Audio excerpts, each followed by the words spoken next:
Good morning, everybody, and welcome to Home Staging Talk Show Live. I'm Jenny Norris, your host, and this show is brought to you by the International Association of Home Staging Professionals, which I'm the chairwoman of. And I want to say thank you to all of you that are joining us this morning. And as you come on the broadcast and are watching and listening, we have a great show for you today. So we have two business coaches and success strategists that will be joining us today. So the first, we have Fred Berns, who's actually a local Colorado person. He lives in Boulder, so he'll be joining us. And then also Naheed Oberfeld, she'll be joining us as well. And both of these individuals are guest speakers at our conference, which is happening in the fall in Charlotte. So October 18th, 19th, and 20th is our International Association of Home Staging Professionals Conference. And so they will be sharing at the conference, and I can't wait to hear what they have to say. So today is just sort of a sneak peek on their different topics, and just want to learn about their background and their business and so forth. And then those of you that are watching, you can comment, you can ask questions, and definitely take notes. I'm sure they're going to have some great nuggets for us. Can everybody hear me? Francesca says she can't hear me. So can anyone else not hear me? Francesca, might be on your end, maybe your volume. Can someone else make sure, write to me if you can hear me. Just say, I can hear you. So I know it's not me, it's maybe Francesca's connection. So Kat says she can hear me. All right, good. Alrighty, so before we get started, just a couple of announcements.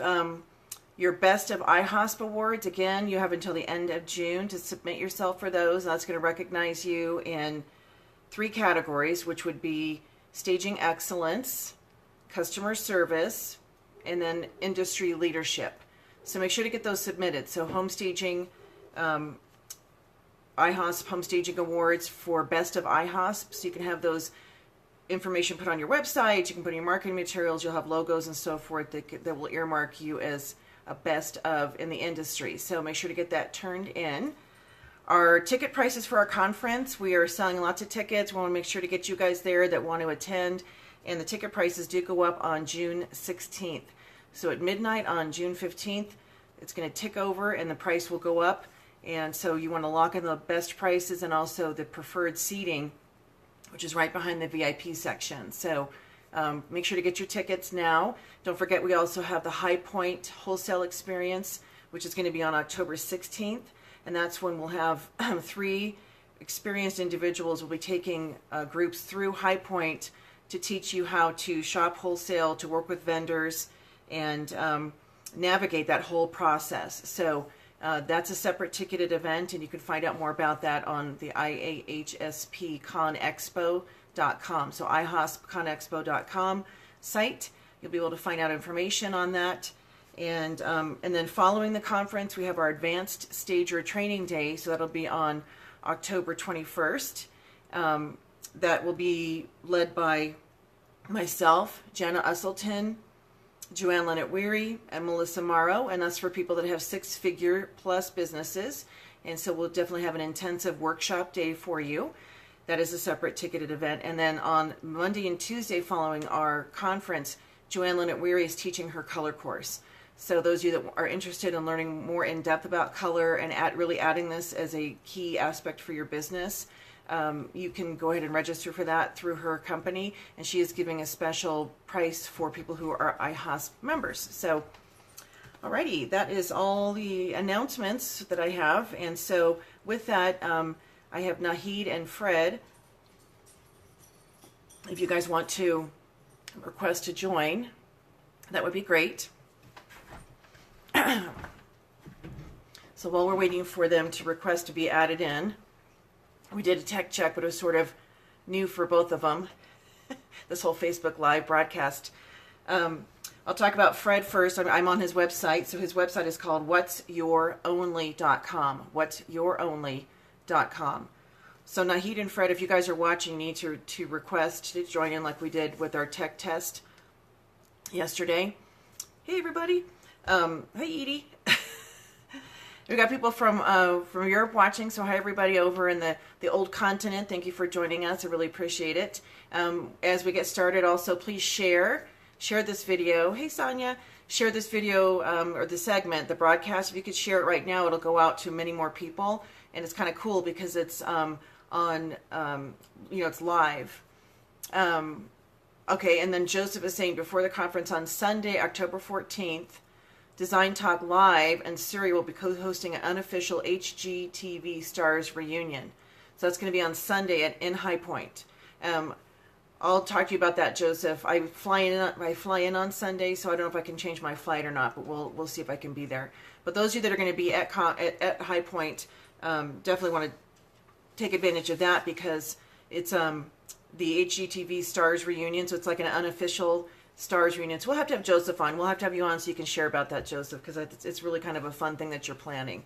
So, all right. Well, Fred Berns is the only award-winning Colorado-based personal branding coach, copywriter, and speaker who creates marketing programs, bios, website copy, and articles for business professionals worldwide. So he has a business here. He consults for personal marketing materials for executives, entrepreneurs. He has personal branding brainstorm sessions, and they help each client identify and promote your unique selling proposition. So, Fred and Naheed, if you are watching, I don't see you watching it. I know, Naheed, you messaged me, so you guys have to go on to the thing you have to request to be added in. That'd be great. Yes, Joseph's saying great photo ops. They're going to have all the past people from HGTV shows. Some of them have been rebooted. He actually has a promo. So Joseph, put that, I think you put the link up for the promo because I saw it on your site. And it's kind of cool because it's a video and it has people walking up the red carpet steps to this event. So that'll be really fun for people that are there. You'll be able to see some of your your fan favorites, the people on the shows that you like to interact with. So, okay. So I'm a little concerned that Fred and Naheed are not on here. Let's see here. So I have my other phone open here, and I'm going to message Naheed. She messaged me, and I am live. Yes, I am live. Okay. So Fred is the author of the best-selling book, Sell Yourself, 501 Ways to Get Them to Buy From You, along with other books and audio programs, and his sales and marketing articles have appeared in publications in online outlets worldwide. So he's one of our speakers at our conference. He'll be speaking on Friday, and so he's going to have some really valuable information on selling methods of the masters. So talking about really your sales techniques and what it takes to sell your services and what your products are. Yeah, maybe you should jump in here. That's Joseph. We're gonna do something different. So Naheed and Fred, you got to request to join. Joseph, go ahead and request. I'll have you come on. You can talk about the event, and then what's in Highpoint. Okay, so Naheed, you're finally on. Good. Hello. So request to join.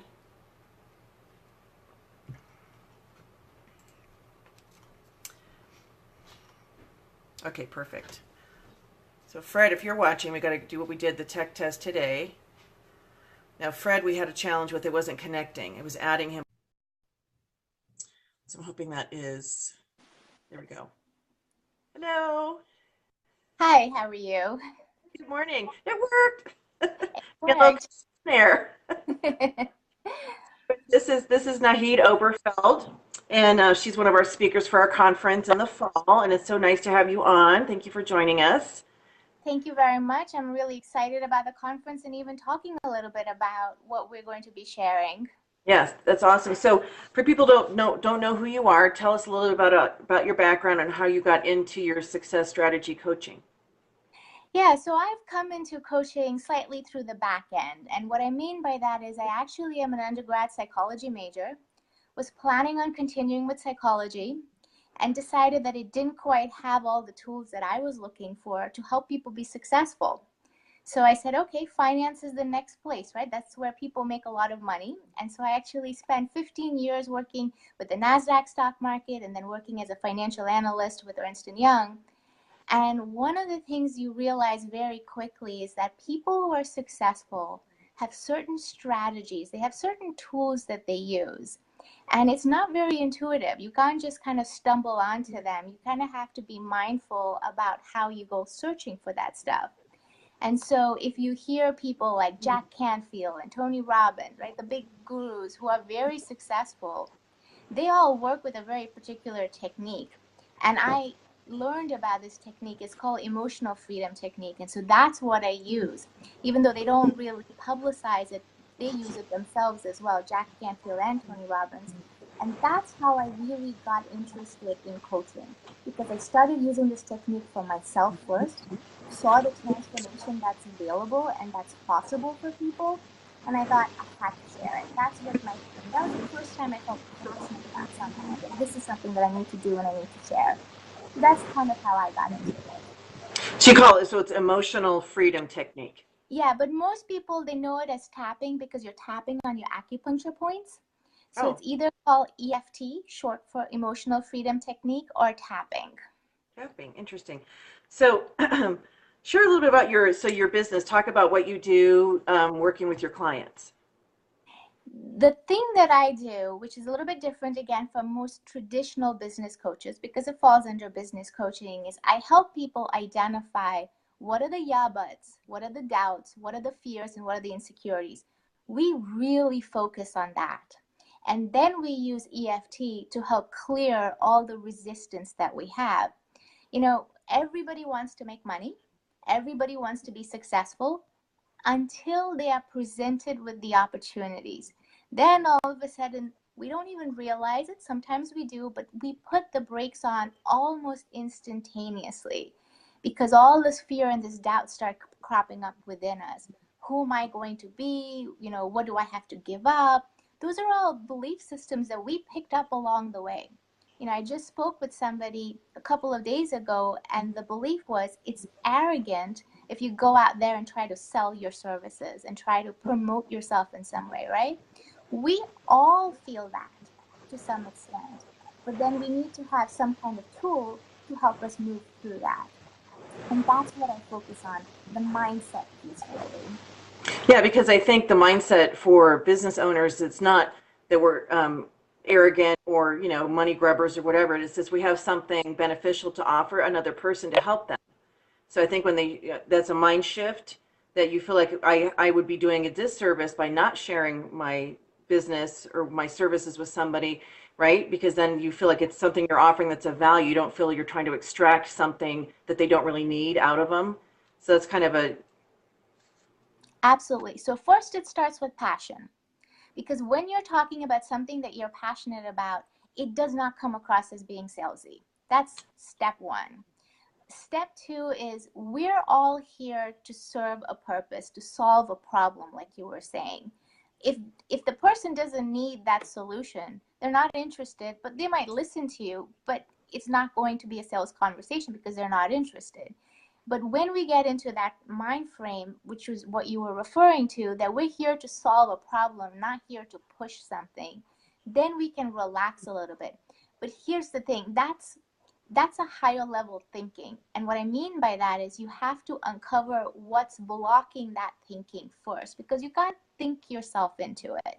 You know, the very first thought, if the very first thought is, ugh, I hate sales or I hate marketing, that very first thought needs to be reversed, because then you're never going to get to that mindset. You can try to force it, but it's Right. never going to be very authentic. Right, and the self-doubt or self-sabotaging. If somebody says, "Oh, I hate sales" or "I hate marketing," and that's usually because they don't feel confident. They maybe have never been taught what to do, so they feel the fear, and that fear translates into them saying, "I don't like doing that because it makes me feel uncomfortable. I don't feel like I'm good at it or whatever." And so shifting that, that's easy to do for most people, is just get some education on that, get some training so that you do then feel confident. When you're sharing your services, take the word selling out of it, talk about sharing. You're sharing your services, what you have that's valuable. And then marketing, I always say the easiest form of marketing is you just open up your mouth and tell people what you do, right? It doesn't have to be complicated. It doesn't, but here's the key, and this is the beauty about, part of what I do is, like I say, EFT. The other part is something called the law of attraction, which I'm sure many people may have heard of. So when you're in that space where you are truly confident, where you're talking about, where you feel passionate about what you're talking about, you're opening your mouth and just sharing, something magical happens. The right people show up, the right circumstances show up, the right situations show up. So it really comes from that place of confidence. You hit the nail on the head. You cannot overstate that, because when you're there, almost the work is done for you, because you're just walking into something that's almost laid out for you, and the next steps are laid out for you. But it comes from that place of, I deserve and I'm worthy. We don't necessarily walk around thinking that we don't deserve or we're not worthy, but unfortunately, starting from when we're very young, we've got these constructs. When we do X, I deserve. If we don't follow X, then somehow or the other, I don't deserve and I'm not worthy. If I don't work hard enough, or I'm not experienced enough, or if I'm not something enough, I'm either too much or too little. And when those things are walking around in our head, as we walk around and we have them in our head, that's what gets translated to the world around us. And then we attract whatever it is that we're thinking about and feeling the most. So yeah, confidence, feeling good about ourselves, step one. I mean, you can do everything else, but if that foundation is not there, then you're going to feel like it's an uphill battle. So it's funny because I also was a psych major. I was a psychobiology major at UCLA, and my plan was like I was pre-med, and then I thought, well, I don't want to go to medical school, so maybe I'll have a practice as a therapist or what have you. And so I took a year off of school, and I thought, I'm not going back. I was going to get my master's. And so then here we are. In psychology, you definitely use in a people business like we're in. But what you're talking about too, with self-talk. Have you ever heard of, there's a author, Shad Helmstetter, and he wrote a book called What to Say When You Talk to Yourself, and another one called The Self-Talk Solution. And I'll never forget, I saw him speak once in San Jose, and he was on the stage and he had a keyboard in his hands, and he said, imagine every message that's ever been told to you from the time you were born, from family members, friends, coworkers, whoever, it's been programmed into your brain. But on this keyboard, there's no delete key. Mm-hmm. So then what we hear in our heads is these doubts and so forth. There's our self-talk that can either sabotage us or make us successful. And so being able to rephrase some of the things that you're hearing in your head, how do you help that with your clients? What do you teach them? So it's interesting, first and foremost, that you say that you were a biopsych major. I was a biopsych major myself. And so my interest was really with the brain. What was happening in the brain. And just as a little bit of a teaser, we're going to get into a really interesting and what I consider a groundbreaking experiment that was done, all about what happens to your brain when it comes to your subconscious thinking and the patterns that we create. So it's exactly what you were trying to say, what you just said earlier.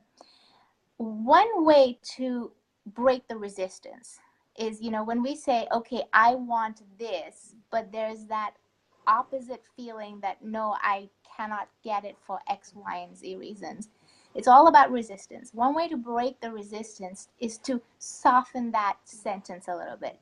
Wouldn't it be great? So for example, we all have goals. So I have a certain number of goals and you must be having them as well. And I said, wouldn't it be great if I could hit my whatever goal, my client number goal or my revenue goal by the end of so and so. So I'm putting it out there as a question mark to the universe for it to come back to me. And I'm saying it in a way that the resistance within me has gone down. So it's not, oh my God, I have to hit that number. I'm going to feel stressed and anxious if I don't, which means that you are making yourself even less likely to hit that number. And also you're not hitting up against all those belief systems and those constructs that I've got to make that sale even though I don't like to sell. So it's nice to kind of reframe it in a way like, wouldn't it be fantastic if something like this were to fall into my lap, whatever that this happens to be. And I'm using that a lot with my clients lately and myself, actually. That's a great technique. So she's saying, wouldn't it be great, rephrase the goal that you want and say, wouldn't it be great when this circumstance happens or this opportunity comes my way? And I want to kind of circle back to what you were talking about with what you put out there is what you're going to find. So, let's say we're having challenges with clients, or, maybe a week where things aren't going well. It could be even a longer period of time. And so you start thinking that, gosh, none of the clients, none of the people here want to stage. They say that my pricing's too high, and you start getting this kind of negative mindset, and you start attracting these clients then that are the, disbelievers or the cheapos. And so having that mindset of how do you flip that mindset so that you're finding the clients that you really want to attract? So it's about speaking what you want, and then recognizing. I guess it goes to knowing what you want and recognizing when that person's there to take advantage of the opportunity. Is that the process?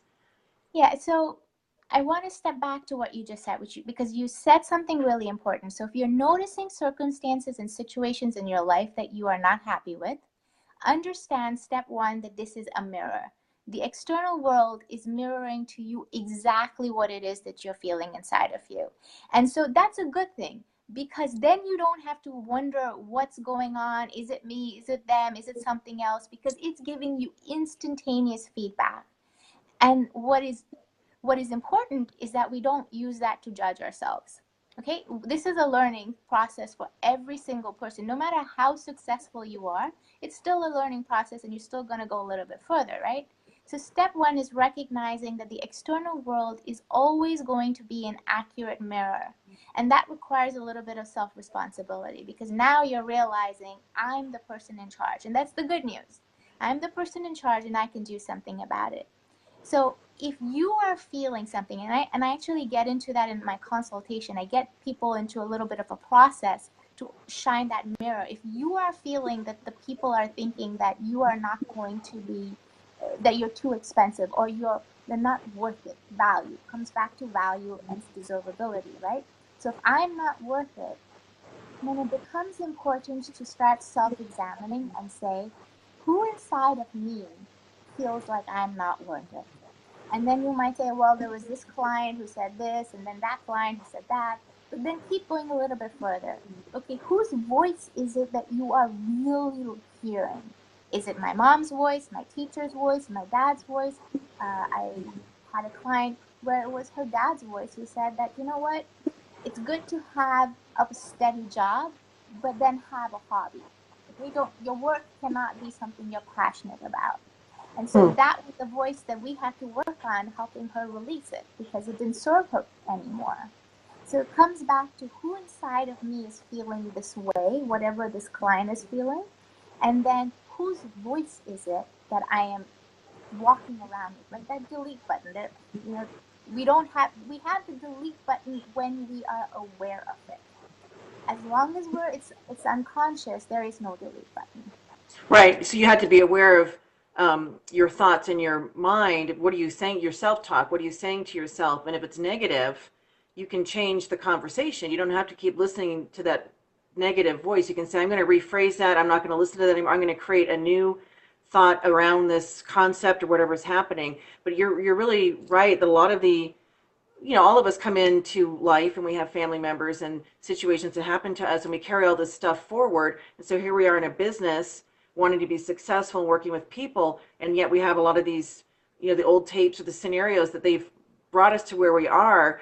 And when they're not positive, or maybe people had people in their life that said, you can't sell anything, or you'll never be successful, or they self-sabotage, and they listen to that voice in their head because maybe it was somebody that was very significant in their life, like you said, a parent. And that's hard to turn that voice off and then realize that person, that they don't get to define who I am. They don't. Exactly. So what's important to understand is between 1 and 6 years is when all these belief systems take place. Okay, that's when they start, and then we create patterns that we feel in every aspect of our life. And between 1 and 6 years old, we're not thinking about money, but here we are taking those old tapes, as you're saying, and we're extrapolating it to all these really important areas of our life. And when it comes to money, one of the questions that I ask my clients is, when we uncover these belief systems, how much money have you left on the table because you are not willing to extol your virtues, so to speak, and say what it is that you're good at? You're not willing to stand up and talk. You're not willing to make those cold calls or any kind of calls. And comes up to some millions, right? Because over our lifetime, all the money we've left on the table, all the investments that we could have gotten out of it, whether it's the stocks that you would have bought, the interest that you would have gotten, the compounding that would have happened, it's a very significant amount.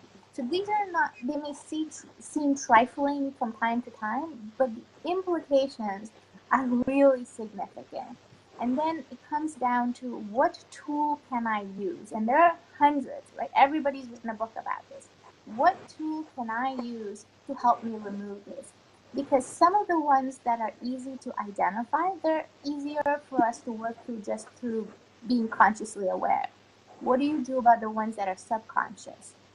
Those are the most insidious. So really coming up with a tool that allows you to access those deeper layers is where the real gold mine is, if you will. Right, and I'm sure that when you talk about the money aspect too, some people have a challenge with talking about money or making money because they feel like it's, oh, I'm greedy because I want money, and it's there's often the quote, money is the root of all evil, and that's misquoted as the love of money is the root of all evil. So how do you overcome that mindset with people when they talk about, income? Because some people are afraid of success, and as you're saying, they kind of hold themselves back or sabotage, and so how do you help people overcome that whole mindset around money? So first and foremost, every coach will tell you, people come to us saying that they're afraid of failure, but there's no fear of failure, it's fear of success. And so everybody to some degree has a fear of success because there's whatever the perception is. I have to change as a person. We have so many negative impressions about people who have money, right? And the way I do it is through EFT. And what EFT does is, as you're tapping on your acupuncture points, because you're working with the brain and the subconscious, memories just spontaneously start coming up. So it's my job to guide somebody. Now, once I know a general idea of what we're talking about, it's my job to guide them to the right circumstances and situations that come up. And so then we identify an event. And the event may go something like this. My family looked at that family and thought that they were being greedy, for whatever reason. Or it could be, it's usually self-directed. Someone, I was very excited because I won something and I wanted to share it. And my parents said I was bragging. So those events, and sometimes they come 40, 50 years later. I worked with a lady who was in her 80s, okay? And not about money, something completely different. And an event that took place when she was 6 years old. Wow. Spontaneously. She didn't have to think about it. And so these events, because as you're tapping, this is part of what the beauty of EFT is. It brings up the right memories for us to work on. And the purpose of the tapping is then, after getting into what's holding you back and how you're feeling about that specific event, you have this opportunity to reverse that. And it's all done very holistically. It's not me trying to put my opinion into you, because that will never stick. And when that reversal takes place, there's a perspective shift. And all of a sudden you're like, I feel different. It's not that I think differently, that's going to happen. But I feel differently about this particular situation. I feel more empowered, or I realize that that was an incorrect message, or I realize that that's not even how that person intended it, and this is how I took it. And in that moment, they have just released a block. It could be a significant block, or it could be something very, specific to that situation. But whatever it is, it's a block, it's an energy block that was stopping us, that was causing us to self-sabotage, in other words. And now we feel differently about it. And that's really how I work with my clients. It's really interesting. So when it comes to business success, so I wrote some questions for you guys. What are the top 3 things a person needs to be doing daily to achieve success? What do you think? I'm going to distill it down to one thing. I'm going to make it really simple. Get into emotional alignment. Do whatever it takes. So for me, I listen to somebody by the name of Abraham Hicks. I would recommend, if you're not familiar with Abraham Hicks, just get onto YouTube. There are millions of their YouTube videos. And what they do is they help me get into emotional alignment. And what I mean by that is very simple. It reduces the resistance. So when I go driving, when I'm out there, we live in a highly congested area, so I don't care about traffic because I'm listening to Abraham Hicks and I'm constantly in that space of everything's going to work out one way or the other. So find one or two items that you can, whether it's reading, listening, it doesn't matter, but something that helps you stay in that high vibration state where you don't dip into the fear, the doubt, and the insecurity. If you can start your day with that, and you can start your day with, wouldn't it be wonderful if I get one brand new client today, or I have some resource that I'm looking for that falls into my lap today? You're seeding it for yourself, and you'll notice subtle changes even in your behavior, in what you do, and you move forward in your business that way. So something that keeps you in emotional alignment is what I would recommend every day. Yeah, that's kind of setting the tone for the day, especially when you do it first thing in the morning. So she said it could be something you read, like could be like an inspirational book. They have those daily Coach. inspirations on Mm-hmm. success. It could be music. It could be Mm-hmm. something that Absolutely. really pumps you up, music, or it could be like you're saying a YouTube video or something that you're listening to someone else. And you're right, there are some really fabulous sources online. And I wrote down the name Abraham Hicks. I was taking notes while you were talking, so that's great. So thanks for sharing that. And then um, three things that hold us back from success. Again, I'm going to distill it to two: doubt, insecurity, and that comes back to worthiness and feeling value. So the doubt and the insecurity, I doubt myself, and that shuts you down. It shuts your energy down in such a big way. Anytime you get into that doubts place, go back to, wouldn't it be wonderful if, it releases that, because we can feel it in our bodies. We constrict ourselves. The greater the doubt, the more we feel it. Somewhere we hold this tension in our body. So take a deep breath and then go back to, wouldn't it be wonderful if, um, you know I was doing that right now because I was having a little bit of trouble finding your Facebook live post, and I'm like, take a deep breath and say, wouldn't it Right. be wonderful if everything just worked out? So I do it all the time.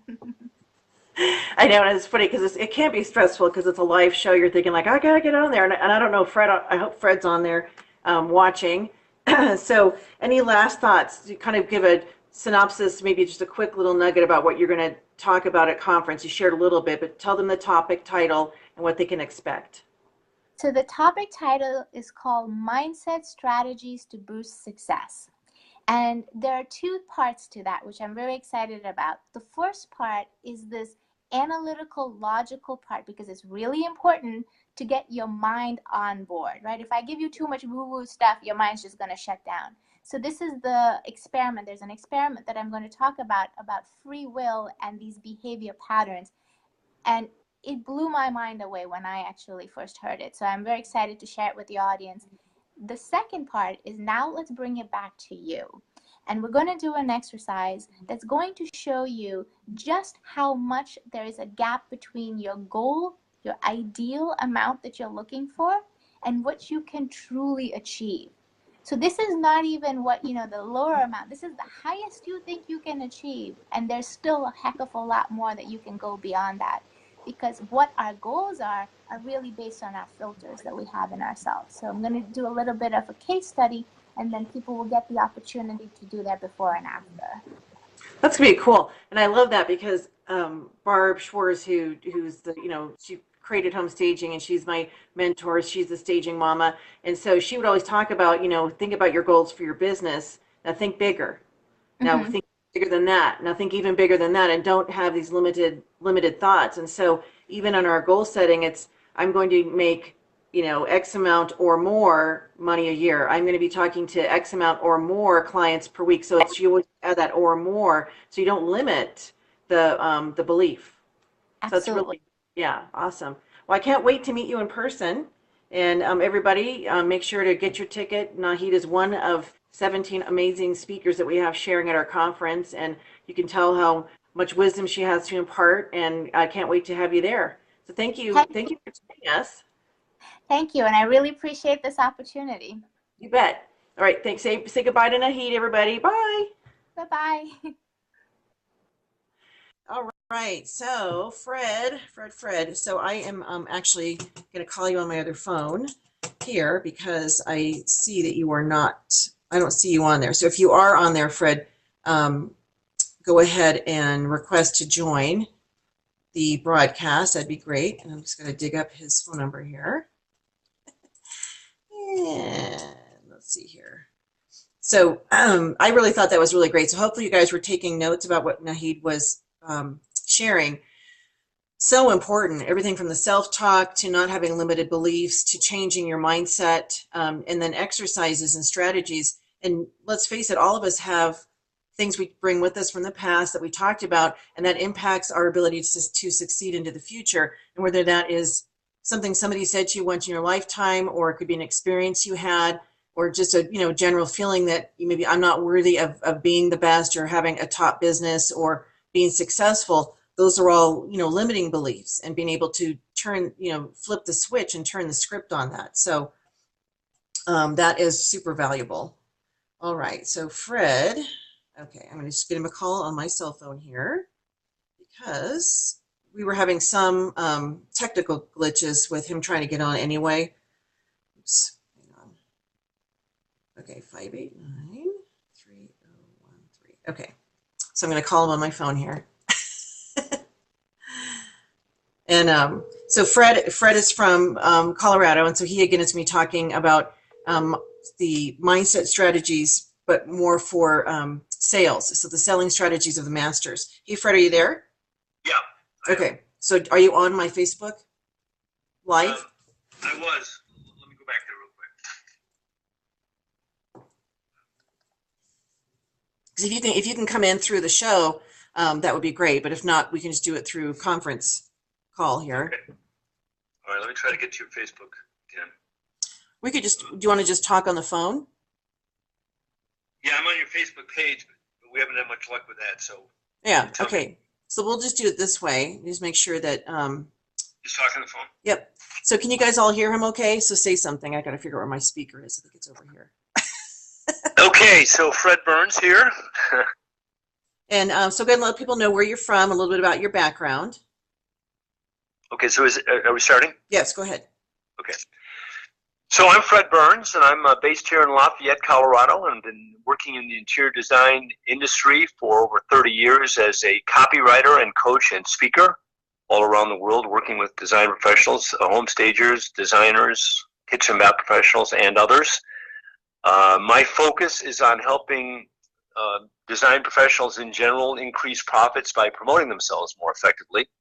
The whole idea that first and foremost, you're not selling your design or staging services. First and foremost, you're selling yourself. So the focus of my coaching and copywriting is really on helping you blow your horn and toot your flute in a way that differentiates you from your competitors in your marketplace.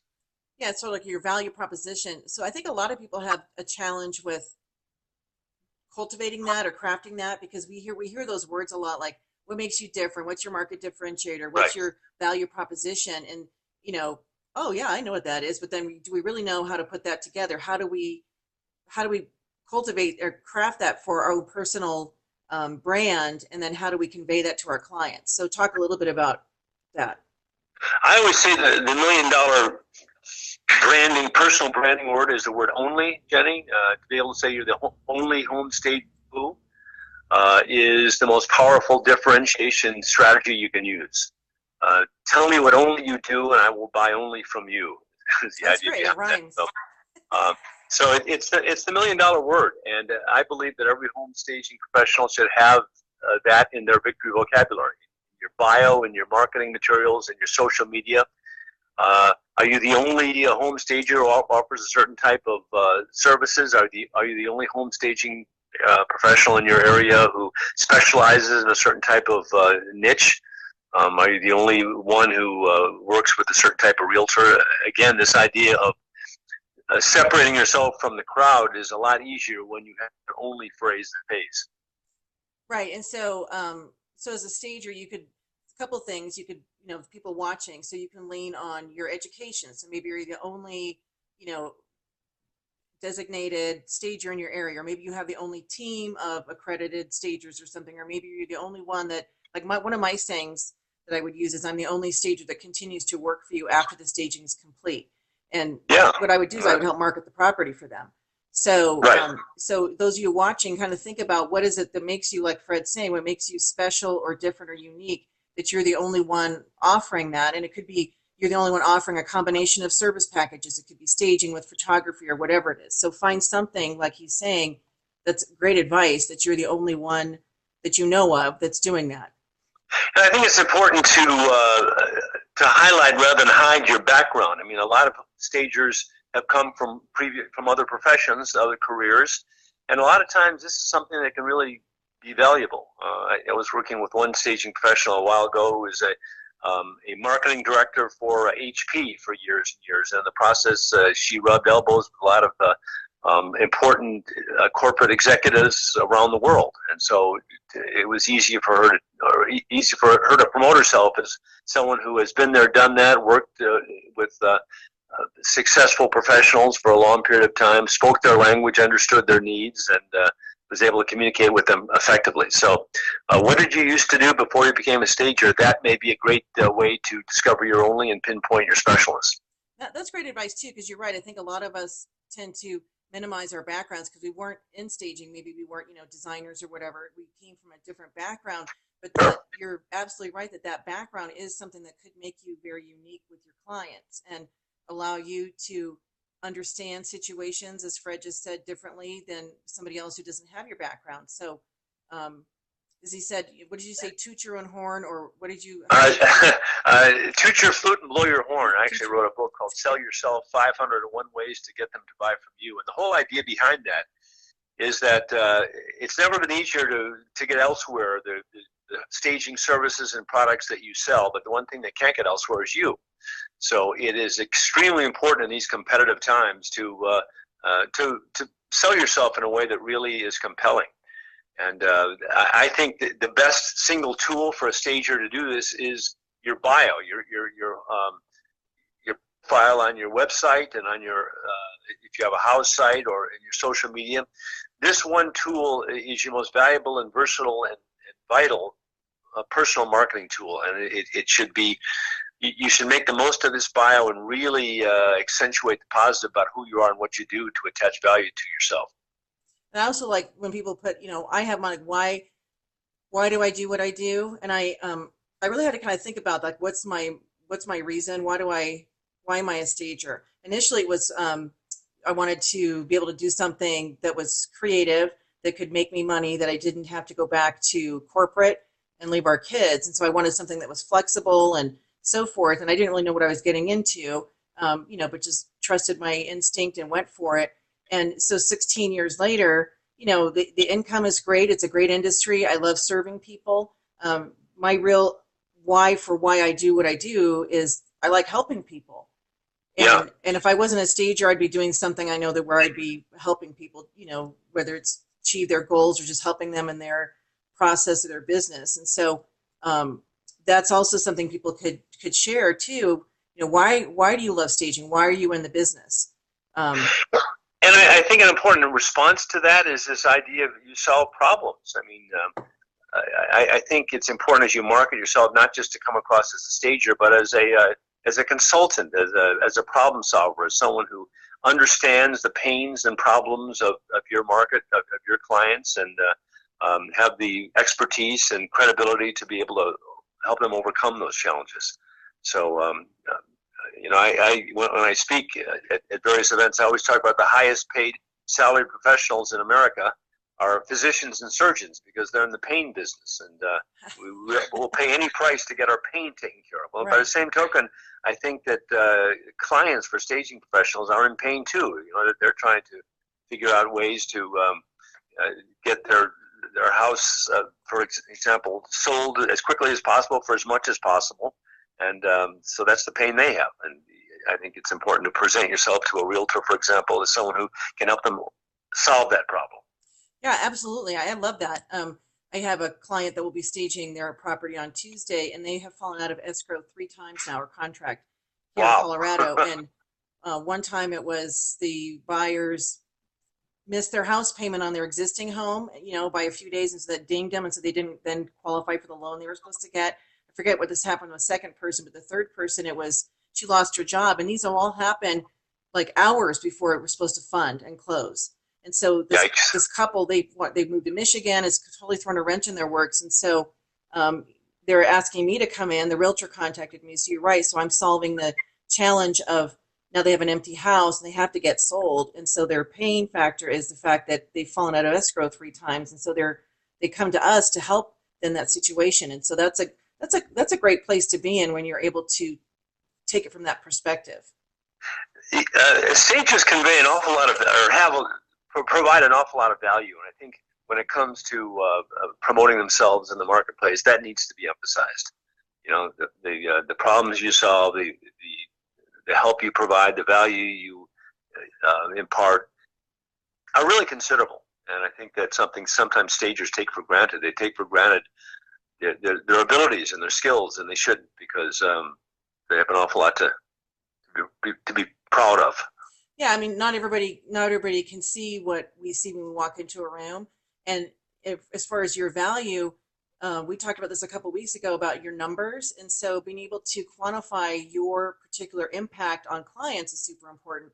You have to know your statistics. So whether you've helped people get more for their properties, X dollar amount more, or you know that it's sold, 2 times faster or 3 times faster than the market, or whatever that is, you need to be able to convey that, because that's also part of your value that you. Yes, absolutely. And one other thing I was going to point out is I think the biggest financial challenge a lot of stagers face today is that they leave awful lot of money on the table. I feel like there's way too much one and done in our industry, where basically stagers will do one project with a client and that's it, not realizing that they could really get a lot more business from that client, could help that client in a lot of other ways if they communicate that. Peter Drucker, the management consultant, said you have a 1 in 14 chance of selling something to a prospect, but 1 in 2 chance of selling something to a current client.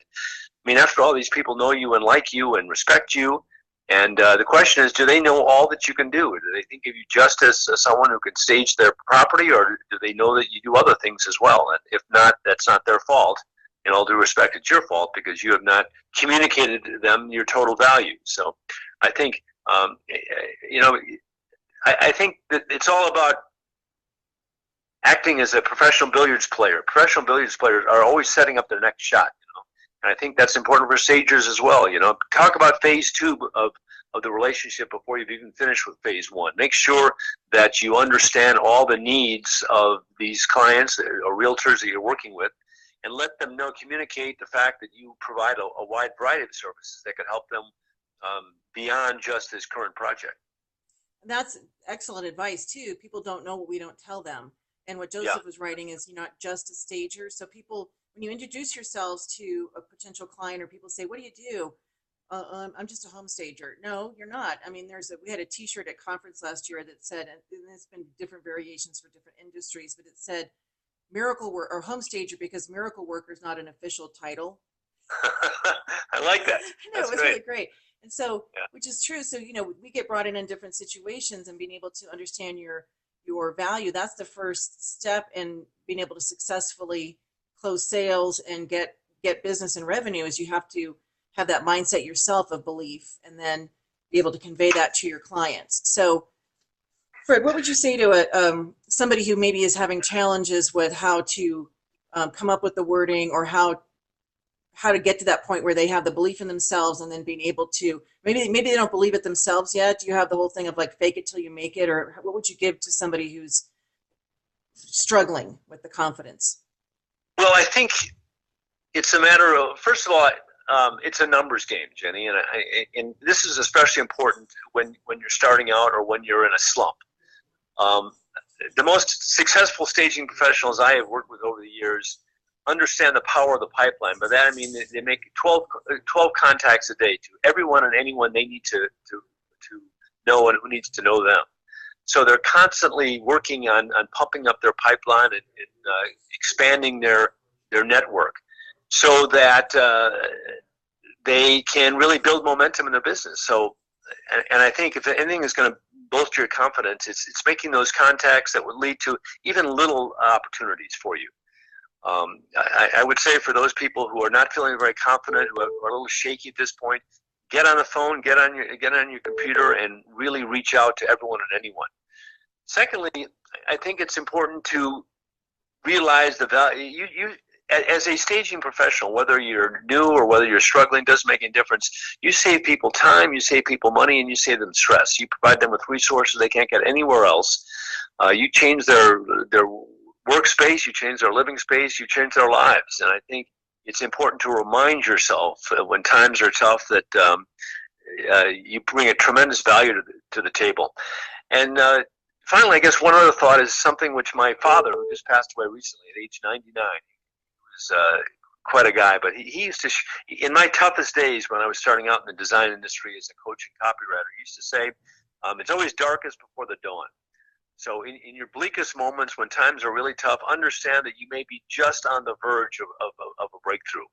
And so this idea of persistence and perseverance is most important.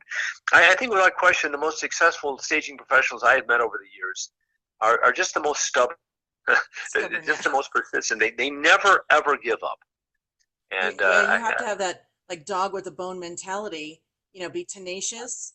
And what you just said too is sometimes people give up right before their big breakthrough is going to come, because you don't. Absolutely. I almost experienced that when I started my business. I was in the Sacramento market, and I literally, I marketed hard for like 3 months. I would do events, I met with realtors, I dropped stuff off, I did presentations, and I wasn't getting any calls, and I got positive feedback. And I literally had said to my husband the day before my very first opportunity, I said, I guess staging isn't going to take off here, because I had done everything, and I had a marketing background, so I was like, it's just I'm not getting any traction. And then I got a phone call the very next day. So if I had given up, yes, I wouldn't be here, and then I think of all the people that I've worked with, and I've met so many fabulous people in the industry and things I've been able to accomplish. And if I'd given up right before the breakthrough was going to happen. So I think a lot of people experience that too. They don't, they give up too soon.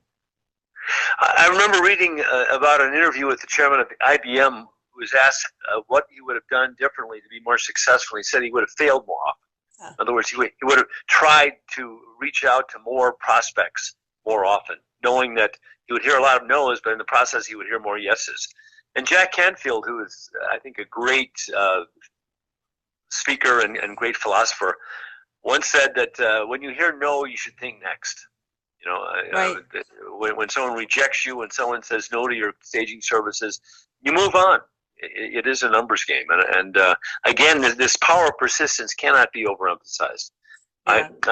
I think every successful stager you meet will share with you his or her story about the defeats, the setbacks. And to me, in our industry, the real heroes are not the ones who have been successful from the get-go. It's the ones who have been knocked down along the way. Maybe there's been a personal issue, or maybe there's been a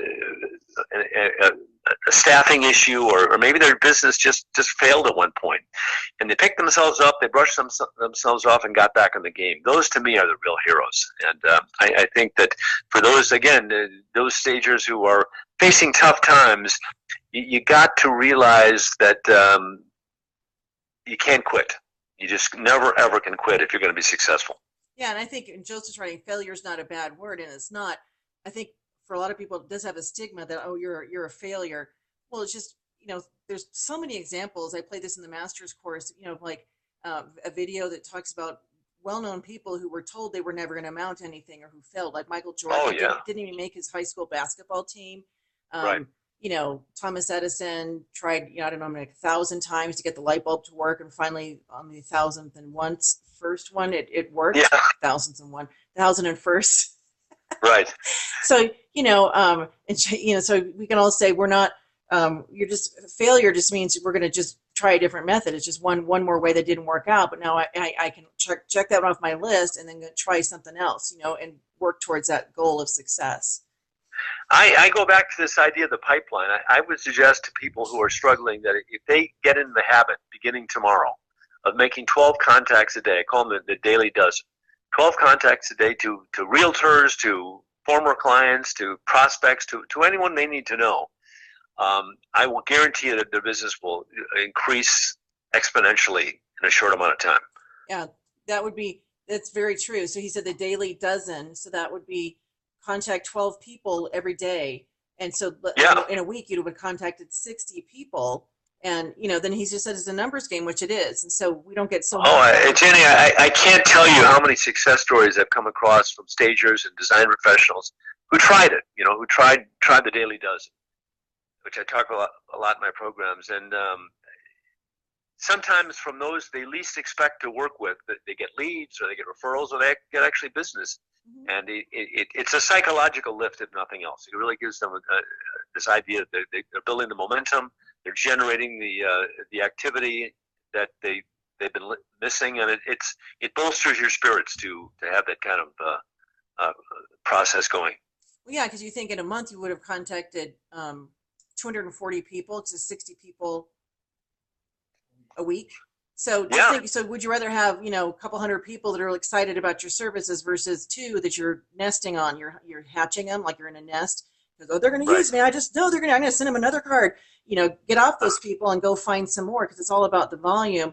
And nobody gets every client they go after. You might have a winning streak, but then, people change their mind, they go off in a different direction as far as staging or not staging. So it is all about the numbers, and you just overwhelm the activity with the volume of opportunities.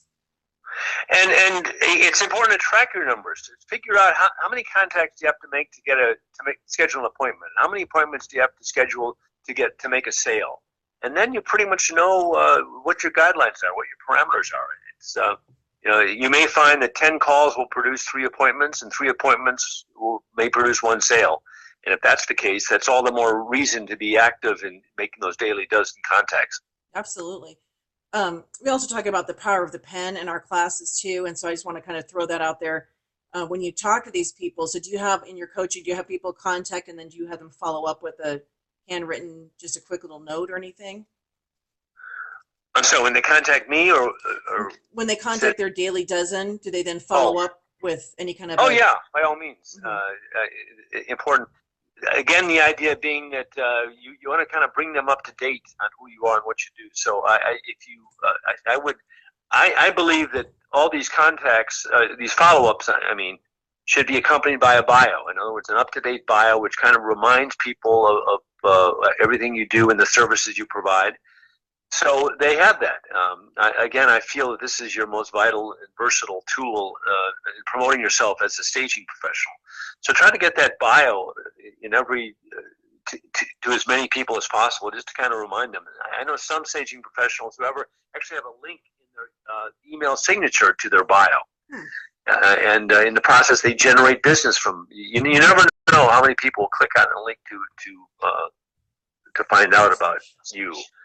So it's a pretty powerful strategy, and there's other little inexpensive, easy ways to get in front of people. Americans spend 3.2 billion hours a year talking to and listening to voicemail. So what are you saying in your voicemail? You're just saying, "Hi, this is Jenny. Your call means a lot to me, so please leave a message at the sound of the tone," or are you using that a little voicemail message as an opportunity to remind them about all the staging services you provide? I think you have up to 90 seconds in a typical voicemail to provide your background, to provide information about yourself. They can always they can exit your message by hitting the pound sign, but a lot of people don't.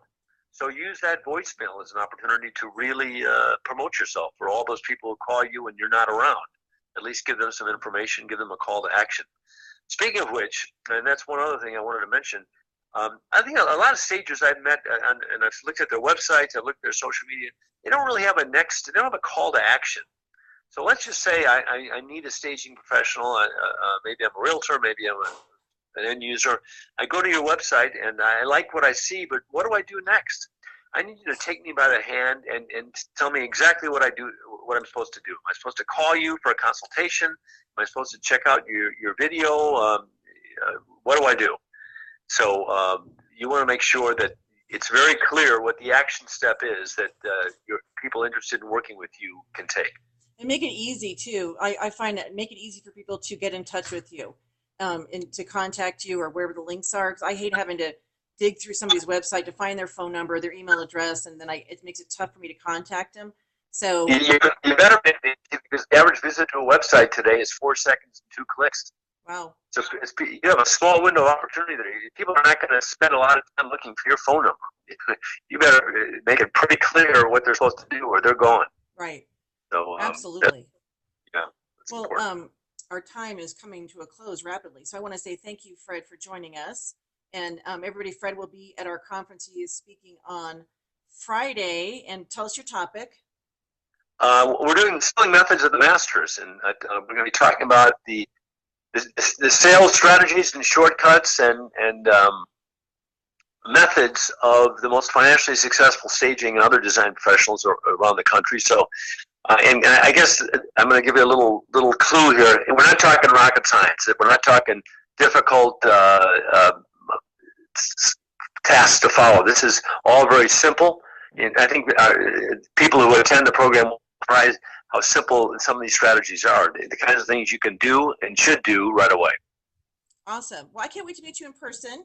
I thank you for joining us. I'm sorry we couldn't get the tech working, but I'm glad that you were able to be with us on the phone. And so we'll look forward to meeting you in Charlotte in October. And until then, everybody say goodbye to Fred and tell us your website again is.